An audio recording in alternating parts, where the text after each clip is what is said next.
and how finally, after having been remodeled and disfigured in the 18th century, it had passed into the careful keeping of a shrewd American banker who had bought it originally because, owing to circumstances too complicated to set forth, it was offered at a great bargain, bought it with much grumbling at its ugliness, its antiquity, its incommodity, and who now, at the end of 20 years, had become conscious of a real aesthetic passion for it, so that he knew all its points and would tell you just where to stand to see them in combination, and just the hour when the shadows of its various protuberances, which fell so softly upon the warm, weary brickwork, were of the right measure.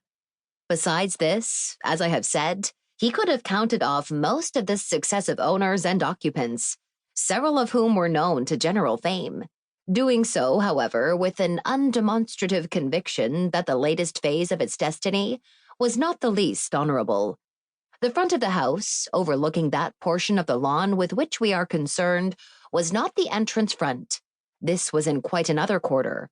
Privacy here reigned supreme, and the wide carpet of turf that covered the level hilltop seemed but the extension of a luxurious interior. The great still oaks and beeches flung down a shade as dense as that of velvet curtains, and the place was furnished, like a room, with cushioned seats, with rich-colored rugs, with the books and papers that lay upon the grass.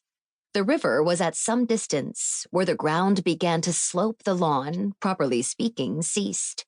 But it was none the less a charming walk down to the water. The old gentleman at the tea table, who had come from America 30 years before, had brought with him, at the top of his baggage, his American physiognomy, and he had not only brought it with him, but he had kept it in the best order, so that if necessary, he might have taken it back to his own country with perfect confidence. At present, obviously, nevertheless, he was not likely to displace himself. His journeys were over, and he was taking the rest that precedes the great rest. He had a narrow, clean-shaven face, with features evenly distributed, and an expression of placid acuteness. It was evidently a face in which the range of representation was not large, so that the air of contented shrewdness was all the more of a merit. It seemed to tell that he had been successful in life, yet it seemed to tell also that his success had not been exclusive and invidious, but had had much of the inoffensiveness of failure.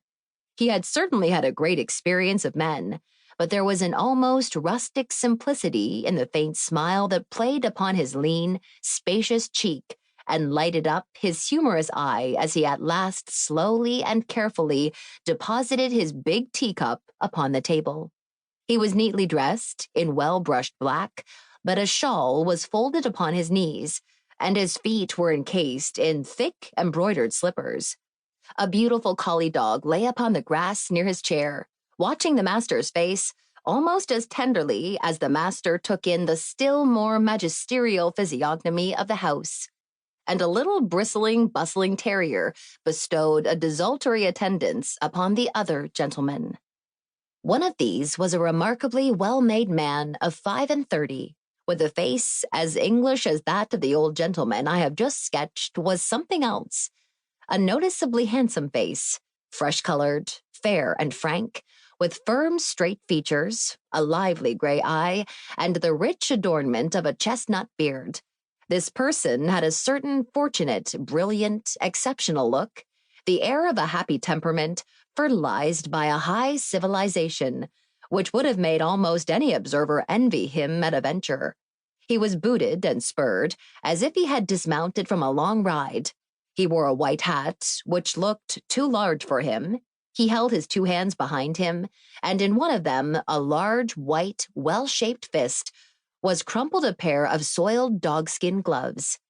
His companion, measuring the length of the lawn beside him, was a person of quite a different pattern, who, although he might have excited grave curiosity, would not, like the other, have provoked you to wish yourself almost blindly in his place. Tall, lean, loosely and feebly put together, he had an ugly, sickly, witty, charming face, furnished, but by no means decorated, with a straggling mustache and whisker. He looked clever and ill, a combination by